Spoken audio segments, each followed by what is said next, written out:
啊！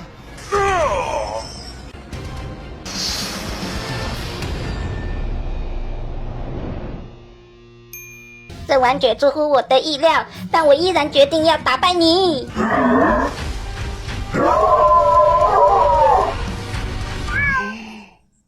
喵星人，你还活着？谢天谢地，我有点犯糊涂了，对不起，我真不应当冲动行事呀，嘿嘿，看样子我要向你道歉。其实没关系啦，我们在铁路安全方面都得到了深刻的教训，并且永远不要和托马斯小火车打架，这样很容易导致手脚骨折。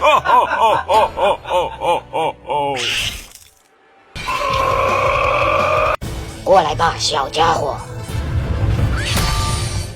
对不起，不要对我假仁假义，托马斯。兄弟，不！感受到报应了吧？毁灭吧！什么情况？强烈点赞，强烈转发，强烈收藏，下期内容更精彩。